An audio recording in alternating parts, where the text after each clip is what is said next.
There is a strange moment that arrives in some lives when the future stops looking like a destination and starts looking like an accusation. You wake up and realize that the life you imagined would already be here by now. The work was supposed to be further along. The money was supposed to be different. Your body was supposed to feel different.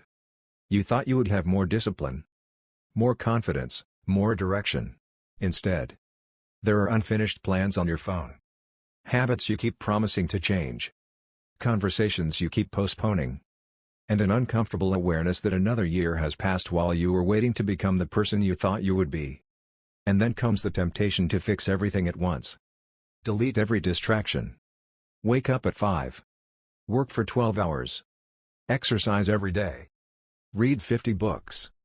Stop talking to everyone. Become completely disciplined. Become unrecognizable. It sounds like transformation. Sometimes it is simply panic wearing the clothes of ambition. Because rebuilding your life is not really about becoming a different person in 6 months. It is about discovering how much of your life was being held together by habits, environments, relationships, expectations, and identities that you never consciously chose. And once you see that, the problem becomes much more interesting. Because starting over sounds like an external event. But most of the time, starting over begins internally. You stop believing every thought that tells you that you are behind. You stop treating every distraction as harmless. You stop confusing movement with progress. And, perhaps most importantly, you stop waiting to feel like the person who is capable of changing. That last part matters more than it sounds. Because most people imagine discipline begins with motivation. It often begins with disappointment. Not the dramatic kind. The quiet kind. The kind that appears when you realize that you have become very good at explaining your life without actually changing it. You know why you procrastinate. You know why you stay up late. You know why you scroll. You know why you avoid difficult work. You know why you keep returning to the same people. The same environments, the same habits. You can explain all of it. And explanation can become strangely comfortable. Because if you can explain the problem, you can feel as though you are already doing something about it. But understanding yourself and changing yourself are not the same activity. Sometimes the person who understands exactly why they are stuck remains stuck. And that is where rebuilding begins. Not with a grand declaration. As it is. What occupies your attention every day? Where does your money go? Who do you spend time with? What do you do when you are uncomfortable? What do you reach for when you are bored? What promises have you repeatedly made to yourself and repeatedly broken? What are you avoiding? And perhaps the hardest question. What part of your current life are you secretly protecting? Because there is always something. Sometimes it is comfort. Sometimes it is an identity. Sometimes it is the ability to say, I could do it if I really tried. That sentence is more dangerous than it sounds. Because potential is emotionally safer than commitment. If you never fully commit, you never have to discover what your actual limits are. You can remain the person who could have. And the imagination of what you could become remains untouched by evidence. 6 months changes when you stop protecting that fantasy. You begin working with reality instead. The first month is not about becoming impressive. The first month should feel almost disappointingly simple. That is intentional. When people decide to rebuild their lives, they often make the first mistake immediately. They design a lifestyle that their current psychology cannot sustain. They create a schedule for an imaginary version of themselves. A person who wakes up effortlessly. A person who never gets tired. A person who can concentrate for 3 hours without checking their phone. A person who exercises 6 days a week. A person who eats perfectly. A person who never feels lonely. A person who never loses motivation. Then, after 5 days, the schedule collapses. And the person concludes, I lack discipline. Maybe. But there is another possibility. Maybe the system was designed to fail. Behavioral science has repeatedly shown that behavior is influenced not only by intention but by context. What is easy to access tends to be easier to repeat. What is constantly rewarded tends to attract attention. What requires repeated effort tends to become harder when the environment is working against you. This is why rebuilding your life begins less like constructing a skyscraper and more like clearing a room. Remove what is obviously in the way. If your phone destroys your concentration, change its physical relationship to you. If certain applications consume hours without giving anything meaningful back, remove them or make access inconvenient. If your room is chaotic, Clean it. If your sleep schedule is destroying your mornings, stop pretending that the morning is the problem. If your commitments exceed your capacity, reduce them. If your environment constantly pulls you toward an old version of yourself, spend less time inside that environment. This is not about becoming extreme. It is about reducing friction. People often think discipline means forcing yourself to resist temptation every minute. A better approach is to stop putting temptation in front of yourself every minute. There is an important difference. One is a battle. The other is architecture. And architecture usually wins. Think about how strange it is that someone can spend 40 minutes scrolling through a phone without deciding to do so, but struggle to spend 20 minutes reading a difficult book. The difference is not necessarily character. One activity has been engineered to remove friction. The other requires you to create your own attention. So the first month is not about proving how hard you can work. It is about making your life easier to live correctly. Sleep at a consistent time. Wake at a consistent time. Move your body. Eat reasonably. Keep your living space functional. Choose one important piece of work and do it before the day becomes crowded. And then repeat. Again. Not because repetition is glamorous. Because repetition is how chaos slowly becomes structure. The second month is where motivation begins to lose its authority. At the beginning, change can feel exciting. You have a plan. You have a notebook. Maybe you even have a new playlist. Everything feels possible because nothing has yet tested you. Then the novelty disappears. This is the part nobody puts in the before and after photograph. You wake up on a Tuesday and do not care. You have work to finish and would rather watch something. You miss one workout. Then another. You make an exception. The exception becomes a pattern. And suddenly the question becomes, how do I get my motivation back? Maybe that is the wrong question. Motivation is useful. It is just a terrible foundation. Motivation is a feeling about future action. Discipline is a relationship with present action. The difference matters. When you are motivated, the future feels attractive enough to influence the present. When you are disciplined, the present does not need to feel attractive. You simply know what comes next. This is one reason routines can be psychologically powerful. They reduce the number of negotiations you have with yourself. You do not wake up every morning asking whether today would be a good day to work. You already decided. That sounds restrictive until you realize how exhausting constant choice can be. Psychologists sometimes discuss decision fatigue.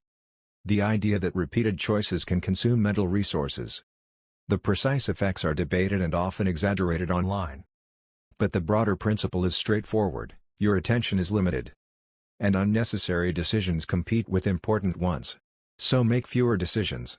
Not because freedom is bad. Because freedom without structure can become another form of avoidance. Choose when you work. Choose when you exercise. Choose when you sleep. Choose when you use entertainment. Choose what you will not negotiate about. Then let the routine carry some of the weight. This is also where you discover something uncomfortable about yourself. You may not have a discipline problem. You may have an emotional avoidance problem. You say you are procrastinating because you are lazy. But sometimes the task is frightening. Sometimes finishing the task creates the possibility of failure. Sometimes starting means discovering that you are not as talented as you hoped. Sometimes success is frightening too. Because success creates expectations. So you delay. Not because you do not care. Because you care enough to feel threatened by the outcome. That is why productivity advice often fails. It treats every delay as a time management problem. Some delays are emotional problems wearing a time management disguise. And the solution is not always another productivity system. Sometimes it is learning to tolerate discomfort without immediately escaping from it. Sit with the difficult task. Feel the resistance. Do not interpret the resistance as a command. You can feel uncomfortable and continue. That is a surprisingly important psychological skill. The third month is where identity becomes the real battlefield. By now, something subtle begins to happen. You have kept a few promises to yourself. You have exercised more consistently. You have completed work you used to postpone. Your room is different. Your days are more predictable. But another problem appears. Your old identity has not necessarily caught up with your new behavior. You still think of yourself as the person who cannot focus. The person who always quits. The person who is unlucky. The person who is behind. The person who never finishes anything. This creates an interesting conflict. Behavior says one thing. Identity says another. And human beings tend to protect coherent stories about themselves. If you believe you are undisciplined, then disciplined behavior can feel temporary. You might even sabotage it. Not consciously. You simply return to what feels familiar. This is one reason change can feel strangely uncomfortable even when it is good. You are not only changing what you do. You are changing what your behavior means. Suppose you have spent years saying, "I'm just not a morning person." Then you begin waking early. At first, it feels like an experiment. Eventually, it becomes evidence. You are no longer merely trying to wake early. You are becoming someone who keeps a promise made the night before. That distinction is powerful. Identity should not be built from affirmations alone. It should be built from evidence. You do not need to stand in front of a mirror and convince yourself that you are disciplined. You need to repeatedly behave in ways that make the statement less debatable. One completed task. Then another. One difficult conversation. Then another. One day without returning to an old habit. Then another. Small evidence accumulates. And eventually, the internal story changes. But there is a danger here. Self-improvement can become self-rejection. You start looking at your old self as an embarrassment. You become ashamed of the person who wasted time. You become angry about the years you lost.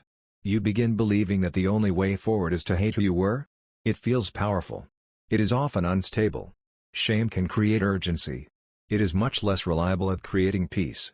There is a difference between saying, "I cannot continue living this way," and saying, "I am worthless because I live this way." The first creates responsibility. The second creates an identity built around punishment. You do not need to admire every version of yourself. But you should understand him. Or her. What was that person trying to protect? What need were they meeting? What fear were they avoiding? What did the habit give them? Maybe scrolling gave them relief. Maybe isolation protected them from rejection. Maybe perfectionism protected them from criticism. Maybe overworking gave them a sense of worth. If you understand the function of the behavior, you can replace it. If you only attack the behavior, it often returns in another form.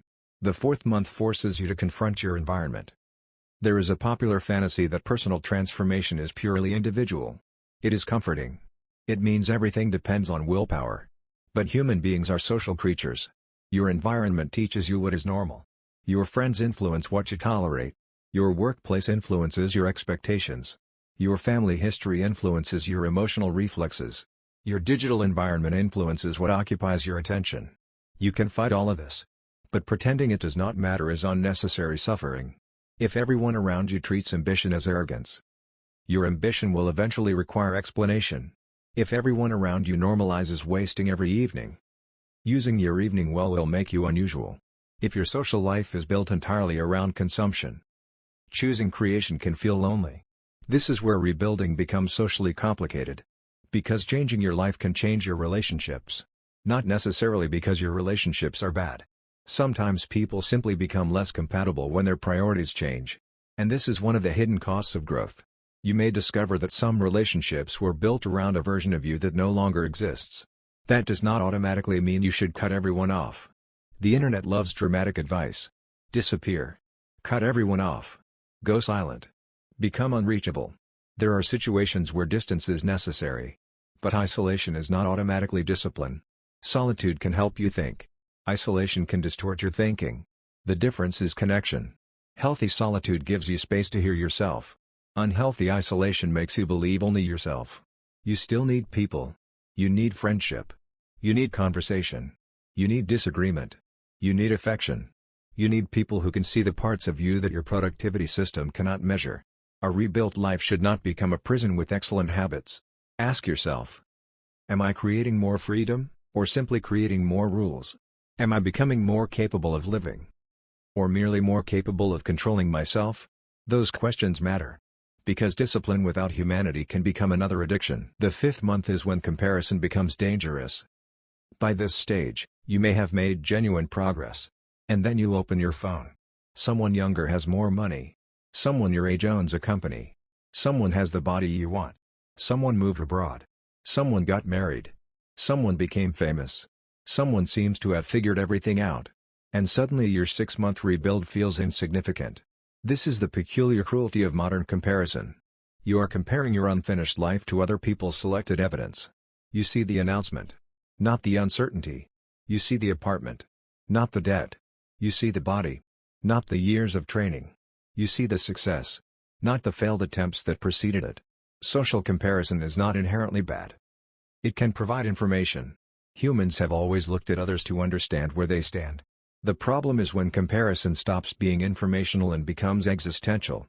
You no longer ask, "What can I learn?" You ask, "What does their success say about me?" That question has no satisfying answer. Someone else's progress cannot tell you your worth.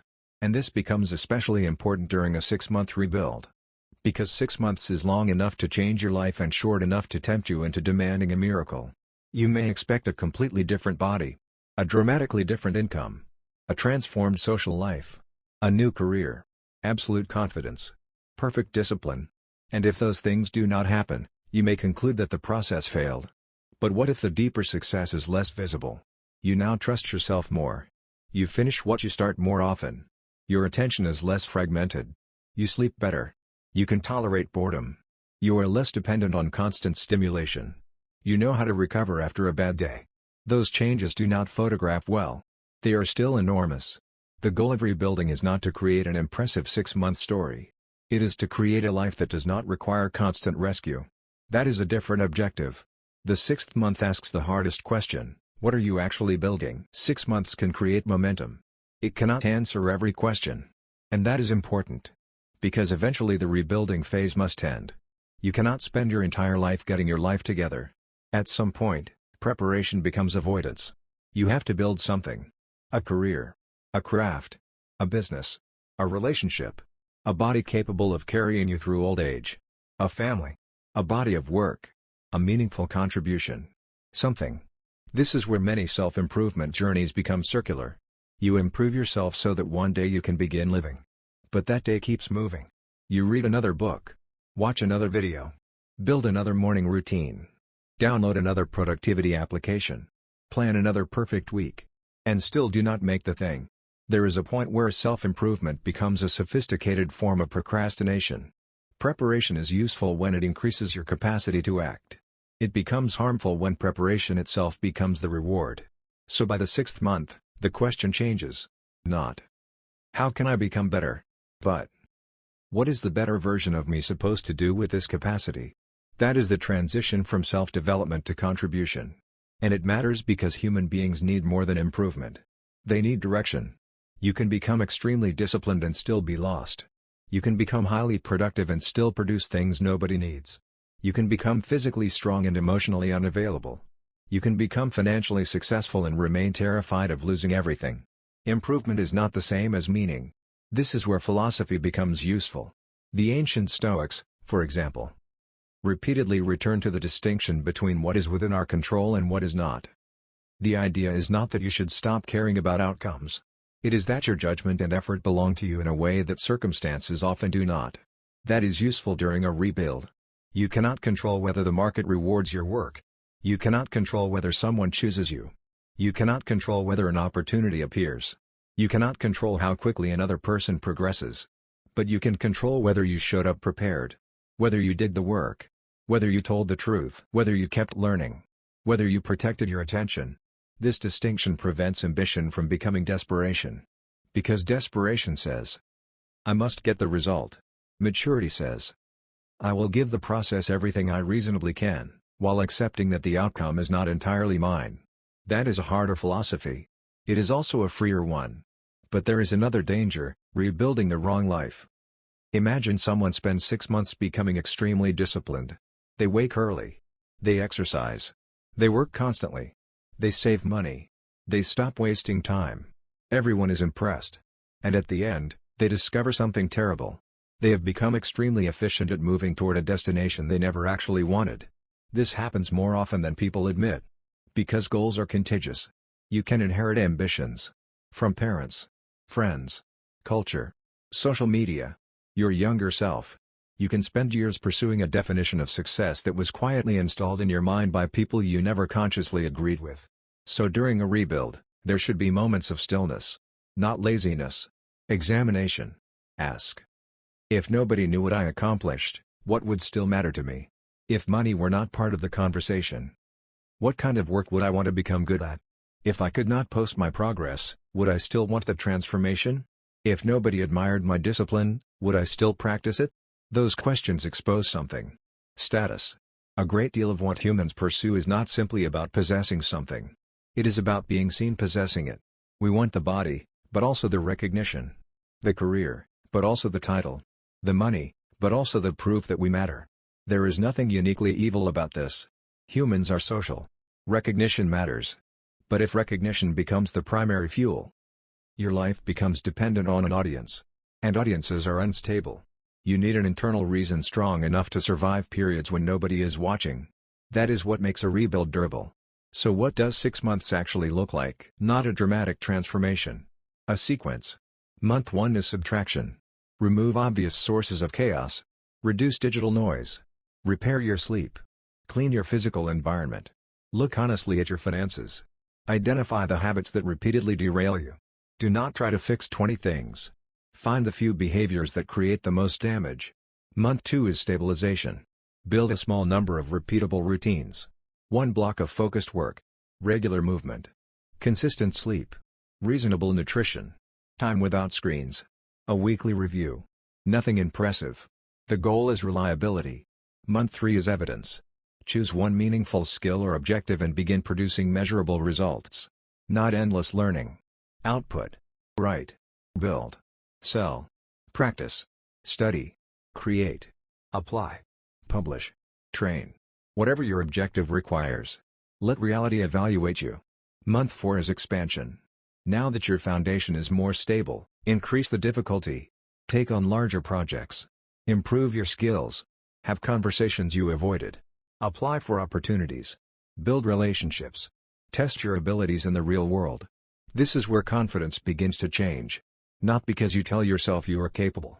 Because reality starts giving you evidence. Month 5 is refinement. Look at what is working. Look at what is not.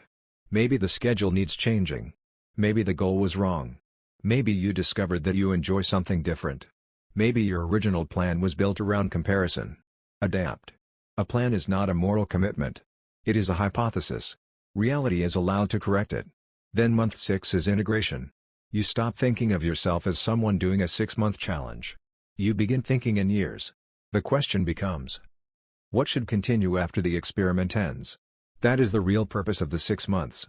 Not to create a temporary version of yourself. To create a foundation that survives the end of the motivational period. There is one more thing you have to rebuild. Your relationship with failure. Because if your new identity depends on never falling back, eventually it will collapse. You will have a bad week.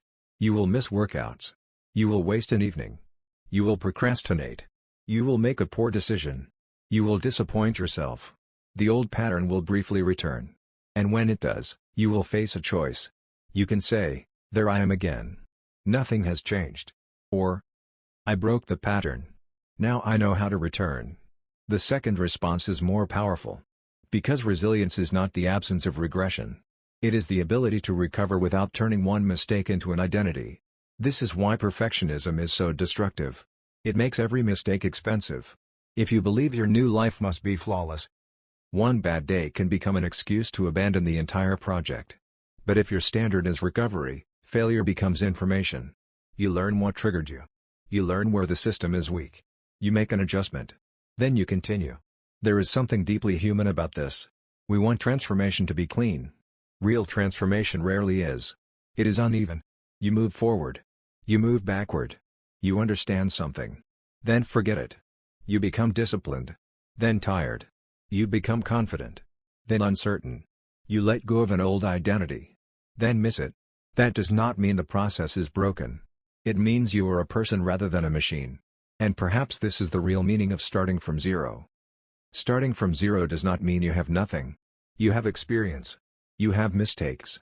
You have relationships. You have skills. You have memories. You have knowledge of what did not work. You have survived things that your future self will eventually take for granted. Zero is often a psychological description, not a factual one.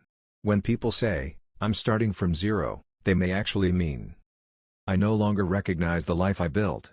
That is different. And sometimes that recognition is painful because it means the old strategy has stopped working. But it can also be an opportunity. A blank page is frightening. It is also honest. You are no longer required to continue building on a foundation simply because you already spent years building it. You are allowed to reconsider. The career. the friendships, the habits, the ambitions, the definition of success, the way you spend your mornings, the way you spend your attention, the way you talk to yourself, the things you tolerate, the things you chase, the things you pretend not to want. 6 months cannot guarantee a new life. Anyone promising that is selling certainty where none exists. 6 months can do something more realistic. It can change the direction of your life. And direction matters. A ship does not need to turn around completely in one moment to reach a different destination. Sometimes a small change in heading, sustained long enough, is enough. That is what rebuilding really is. Not an explosion. A correction. You remove what is unnecessary. You protect what matters. You practice what is difficult. You tolerate what is uncomfortable. You stop outsourcing your attention. You stop measuring your life entirely through other people's timelines. You build evidence that you can trust yourself. And then you use that trust for something beyond yourself. Because the final goal is not to become obsessed with optimization. It is to become available for life. To have enough discipline that you can pursue what matters. Enough solitude that you can hear your own thoughts. Enough connection that you do not become trapped inside them. Enough ambition to move forward. Enough humility to change direction. Enough patience to accept that some things take longer than 6 months. And enough urgency to stop wasting the time you do have. Perhaps that is the contradiction at the heart of rebuilding. You begin by trying to control your life. You end by learning what cannot be controlled. You begin by trying to become a better version of yourself. You eventually realize that the goal is not to spend your entire existence becoming. It is to become capable of living. And that may mean that the most important question is not, how much can I accomplish in the next 6 months? It may be, what kind of person do I want to be when the 6 months are over, even if the results are not what I expected? Because results can be delayed. Markets can change. People can leave. Plans can fail. Opportunities can disappear. But the person you practice becoming is being shaped every ordinary day. That is why the 6 months matter. Not because a calendar possesses magical power. It does not. The calendar simply gives your attention a boundary. 6 months is long enough to reveal whether your intentions can survive repetition. Long enough for distractions to lose some of their grip. Long enough for habits to become more familiar. Long enough to discover whether the goal actually belongs to you. Long enough to produce evidence. And short enough that you cannot comfortably tell yourself you'll begin someday. So perhaps do not think of the next 6 months as a dramatic comeback. Think of them as an investigation. What happens if you stop feeding every distraction? What happens if you keep small promises to yourself? What happens if you stop waiting for motivation? What happens if you work without needing immediate recognition? What happens if you become comfortable being temporarily misunderstood? What happens if you build quietly? And what happens when, after months of doing this, you look back and realize that the life you thought needed to be rescued did not need rescuing nearly as much as it needed direction? There may be no cinematic moment when everything changes. No morning when you suddenly become disciplined. No perfect day when your doubts disappear. The change may be almost invisible. A phone left in another room. A task finished before entertainment. A workout completed when nobody knows. A difficult conversation finally having happened. Money saved instead of spent. A skill practiced instead of another video watched. A night of proper sleep. A promise kept. Then another. Then another.